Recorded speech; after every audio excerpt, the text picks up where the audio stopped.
Have you ever been to a restaurant or somebody's home or anything like that, and you immediately either feel really encouraged, excited to be there, or maybe deflated and discouraged, like I'm ready to go home? What you're experiencing is culture, and you can build it in your business, in your team, and in your family. Over the next several weeks, I want to take a moment and talk about it. Let's get started. Hey, welcome to the Purpose Project podcast. My name is Brandon Goff. I get to be the host of this amazing community of people that we're just trying to chase the purpose God's placed on the inside of us. This podcast is meant to be a tool to challenge, encourage, and honestly push you forward a little bit towards the purpose that God has for you in your life. And I hope it's been beneficial. If it has, we'd love to hear from you and hear some of your stories and what God's doing in your life through this podcast. We'd also love for you to help us get the word out a little bit. And so if this podcast has helped you, I'd love for you to like, review, share this on social media, share it even with any friends or coworkers specifically that you think this would be helpful for. We'd love your help in getting the word out so we can help as many people as possible chase the purpose God has put on the inside of them. Now today, we're going to begin a series of talks about the importance and the practicalities of building culture. Culture it's really an unspoken, it's really something you feel more than you talk about when somebody experiences you. Culture is the experience, the attitude, the personality of your business. Culture is the unspoken but very much experienced part of your job, part of your business. If you lead a business or started a business, the team that you lead, maybe at work or maybe at church, and the church you pastor. For me, as a pastor at Radiate Church in Columbia, South Carolina, culture is what people experience when they pull up into the parking lot and walk through the doors. And honestly, culture is built and experienced in your family as well. Here's the truth about culture. We all have it. We all experience it. It doesn't mean we all like it, but we all experience it. And while culture is unspoken, it can be easy to leave culture up to chance. Like I hope and I wish and I want it to be this way. But I'm going to tell you that's a mistake. And so over the next several weeks, we're going to take some time as leaders to sit down and go, all right, what culture do I want? What culture do I feel called to? What culture should I be exhibiting? And what are the practical steps we can take to get there? Now, if you're a leader, I want you to know this is imperative for you, but it's also great for your team. So feel free to share this series of talks with the teams that you lead, and even bosses or coworkers that you work with. There's a quote by Dr. Sam Chand. If you've been a part of this podcast, you've probably heard me quote him a couple times. But Dr. Sam Chand is a leadership coach, one of the leading leadership voices in America, in my opinion, not just for churches, but for business. And he says this, he says, culture will eat your vision for lunch. Now, I want you to think about that for a second. Culture will eat your vision for lunch. In other words, it really doesn't matter how big your vision is if you don't build the right culture, attitude, and experience to support the vision that you have. So it's like building a house, right? You got to have the right foundation. For instance, when you go to build a house, what do? What's the first thing you do? You look at blueprints, you look at sketches, you figure out where is it going to sit on the property? Where is the master bedroom going to be? How big is the master bath going to be? Where's the living room, the kitchen, all these things, how many rooms are in it, and you figure that out. You get sketches of the outside of the house, where are the doors, how many windows, where are the fans, where are the lights, all these things, and they are vitally important. But can I tell you what's way more important than that sketch? Quality materials. A quality foundation. I think we all know, yeah, that makes sense. If I don't have a good foundation, the house isn't going to stand very well, right? The studs need to be a certain amount apart. They need to be a good board and lumber. They need to be hammered together right and drilled together right. They need to be put together correctly. The sheetrock needs to be done right. I learned that the hard way when I tried to patch a hole at my house one time, and I don't know how to do that. At that time, I didn't know how to do it well. And so there's a bump in the wall. Like, things like that matter. Think of the things like the studs, the foundation, the sheetrock, the paint, the window, all those things. That's culture. And many of us spend way more time looking at the blueprint and the sketch. Now, that is so important because you got to know what you want and what you want to accomplish. But what's more important than that is when you actually get to building. Because you can have the greatest blueprint in the world, but if it's not built with quality materials to support the blueprint, it's not going to be what we want, and it's not going to stand long. That is the importance of culture. To be frank with you today, your vision really doesn't matter without the right culture. It doesn't. You can have the biggest vision, the greatest vision. You want to be the best in the community, the best in the state, the best wherever you are. That's awesome. I believe those blueprints of vision and that sketch out of the vision, man, you got to have that. You hear me talk about that all the time on this podcast. But I want to tell you today, all of that work to the sketch and the blueprints, it does not matter if the quality of culture does not support what you want. So I really want to take a few minutes today, and I want to kind of kick everything off by defining culture. What is culture? And then talking about why is it so important? Why is it so important in my family? Why is it so important at my work? Why is it so important in the teams I lead at my church or whatever it is, right?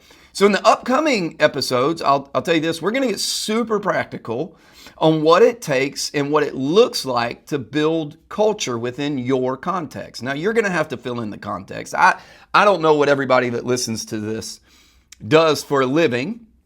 I'd be happy to have conversations to help you figure that out if we need to. But my thought is I want to get so super practical on how to build culture that you can fill in the context to your area of leadership and make a difference to build a culture that supports the vision that you have. Because the last thing I want is us to get to building and 2 years down the road, we go, whoa, the vision's never going to be accomplished because the culture's poor. The culture's bad. So here's the difference. Vision is the what. What are we doing? Where are we going? Where are we heading? It's the what.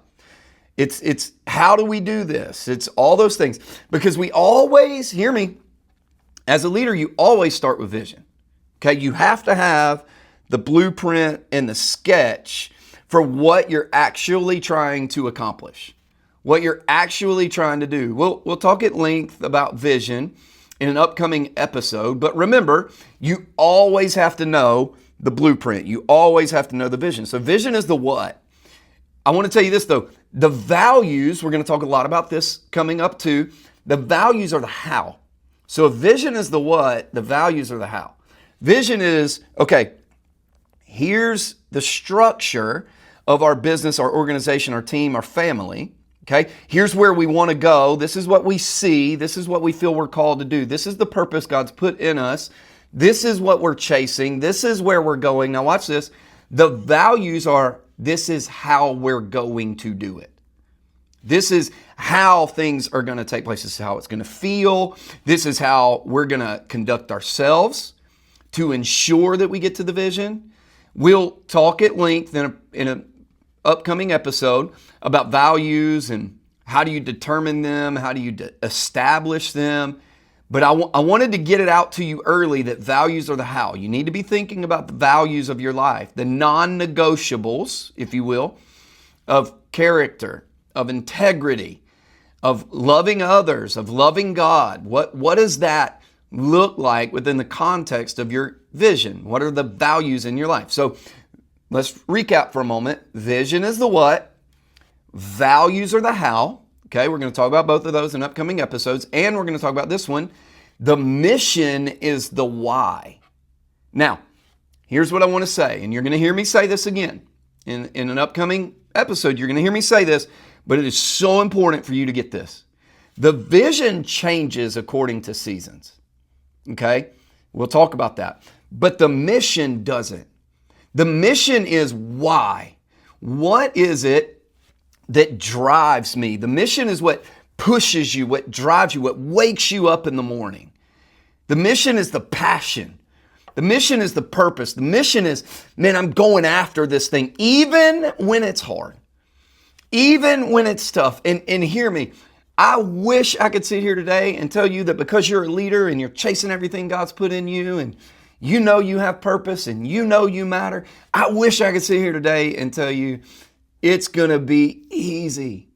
You're going to accomplish the vision. You're going to build the culture. You're going to establish the values. You're going to reach people. You're going to make money. I wish I could sit here and tell you all that's going to be so easy to do, and I would be lying if I did. In fact, I'll go as far as to tell you that anybody that tells you it's going to be easy to chase the purpose of God in your life and what you've been called to do, anybody that tells you that's easy, they're lying to you and they just want you to feel good. But it's always worth it. As long as we keep the mission, the why, here's what we're doing, this is what drives me, this is what pushes me, this is what wakes me up. I'll remember the mission even when the vision changes, even when it gets difficult. But with all of that being true, the vision is the what, the values are the how, the mission is the why. We're going to talk through those in length soon. I want you to hear this. Culture is the gas. Culture is the gas pedal. Culture will determine how fast your vision is accomplished. Culture will determine how fast your team accomplishes goals, achieves vision, chases mission. Culture is the gas pedal on the interstate to get you to catch up to that person that passed you earlier. The vision is the gas pedal on the racetrack to get you to the pole position. Culture determines how fast you're going to go. I'll say it to you like this. Culture in your family, at work, in your leadership, in your personal life, because you have personal culture as well. Let me prove it to you. Has anybody ever walked away from a conversation with you saying one of two things? I either felt really encouraged or I felt really discouraged. There's some people out there, let's be honest, they're like leeches. They just take all your energy. They take everything from you. Everything's a problem. Everything's drama, all that stuff. That's culture. If people walk away feeling encouraged, if you walk in a room and light up a room, that's culture. That's your personal culture.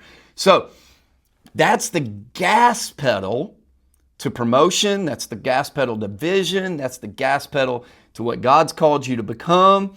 Culture is the gas pedal. So if we can build a strong, encouraging, supportive culture, then the vision moves forward at faster rates. So for some of us listening to this today, I would say this: you don't have a vision problem. You have the vision. You have the blueprint. You have the sketch of where you know as a leader, as an organization, as a business, as a team, as a family, as a person, you know where you need to go, but you have a culture problem. And so you're frustrated that it's taking so long to get there. Why does it take so long to build my team? Why does it take so long for people to get warmed up to me? Why does it take so long to accomplish it? I know where I need to go. You don't have a vision problem. Maybe you have a culture problem.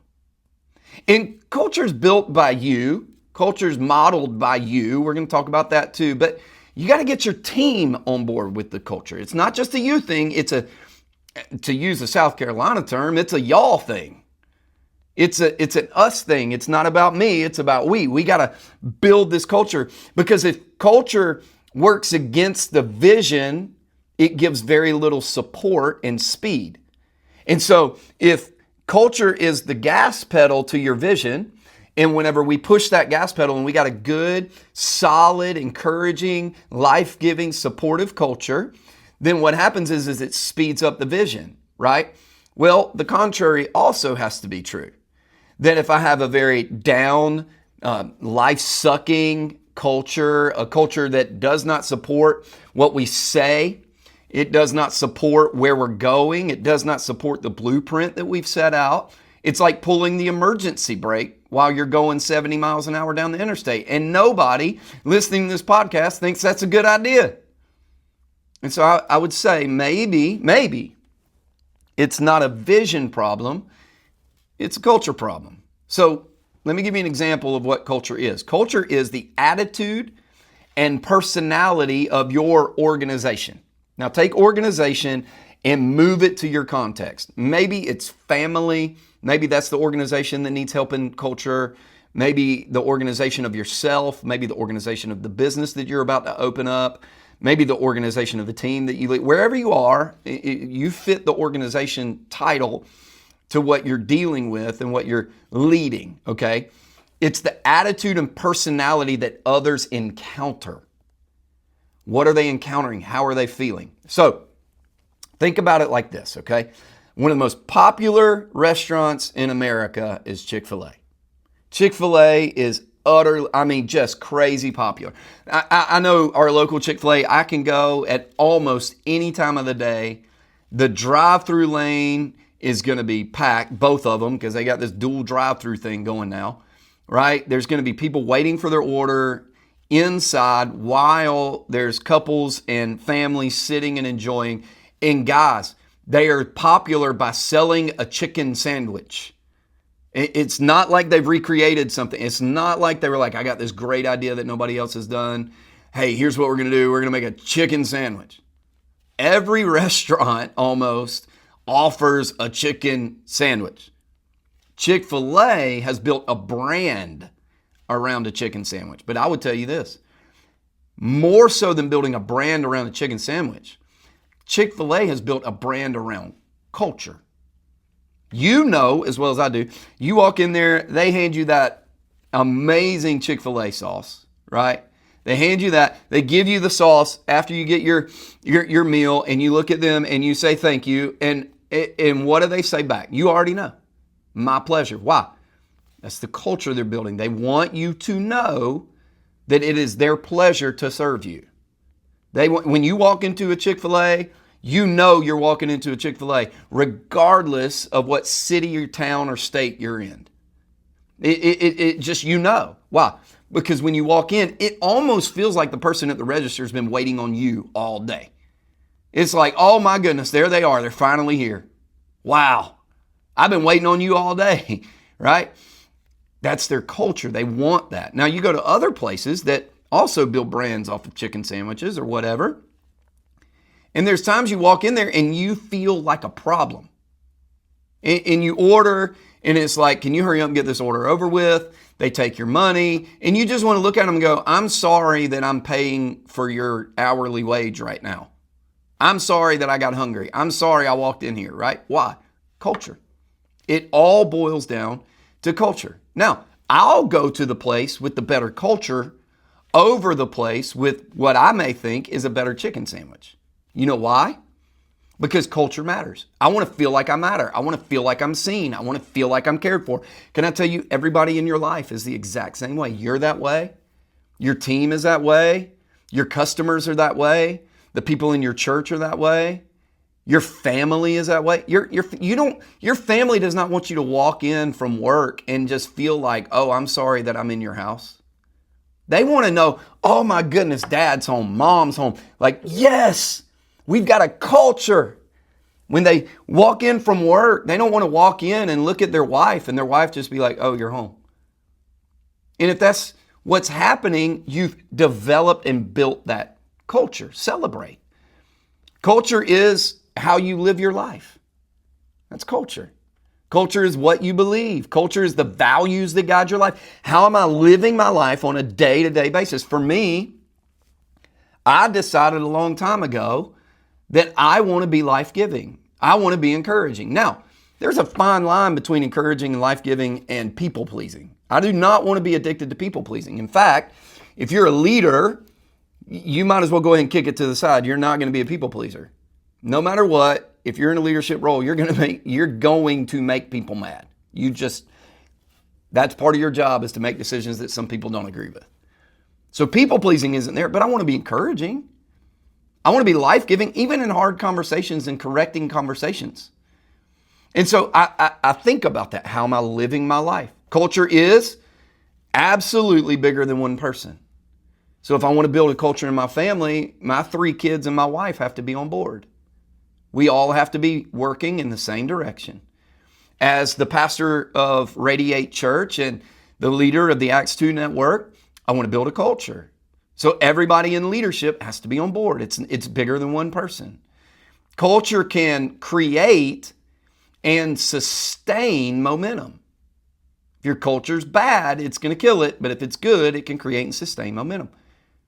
Something that you've already probably picked up on in this conversation is culture can be good or culture can be bad. Culture can be life-giving or culture can be life-taking. Which one do you want? Culture, here's the hard part now. Hear me.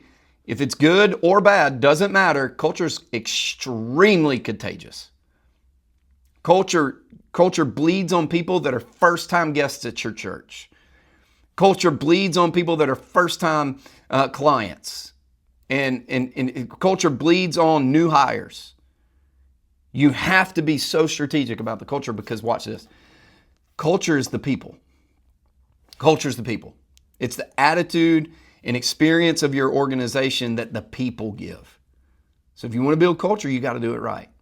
You got to have a strong culture to build a big vision. And it all matters. I believe with the right culture, and that the right culture is as important as a clear vision.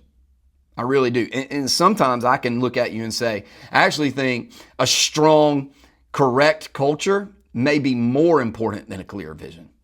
You got to have the right culture. We're always creating or resetting culture. Always. Every decision, every mood, every emotional response, every conversation, everything we do is either setting or resetting culture. So, as you think about culture over the next week, in the context of your conversation, in the context of your organization, I want you to look around your workplace, look around the team that you lead, look around your family, look around yourself, and determine what kind of culture do I currently have? Like what is the culture people are experiencing? Maybe you need to go ask people. Maybe you need to ask this question. It's a hard question. I've challenged you with this question before. It's a question I ask every now and then because I want to gauge my culture. I'll ask my leaders this sometimes. What's it like to work on the other side of me? What's it like to sit on the other side of the conversation? What's it feel like to work with me? And I'll give them permission. I do not need the fluff. I do not need the pat on the back. If you want to give it, great. I'll take it and I will smile and love it. But if there's correction, I really want to know. Am I encouraging and life-giving or not? Because we have to take inventory of the current culture that we have. And then say this, what does the culture need to be? So what is my current culture and what does it need to be? If it's what it needs to be, great. How did we get it there? Well, I don't know. I kind of lucked into it. Great. But there's steps to it. There's values you've lived out. There's things that you've done to make sure that culture is there. And you need to figure those out because there's going to come a time you got to recreate it or correct it, which means that you got to know the steps you took previously. And if it's not where it needs to be, how do you fix it? What steps do you need to take to fix it? And we're going to talk about that over the next several weeks of how to keep or reset the culture in your life. So next week, we're going to begin looking at the ingredients for building culture. Each week's going to be a different ingredient for how we can put these things together and build a strong culture for a big vision. Now, I want you to remember this. You matter. You matter to me, you matter to God, and you matter to others. You have an incredible purpose in your life that God placed there on purpose, and you can change the world. So now, let's get after it.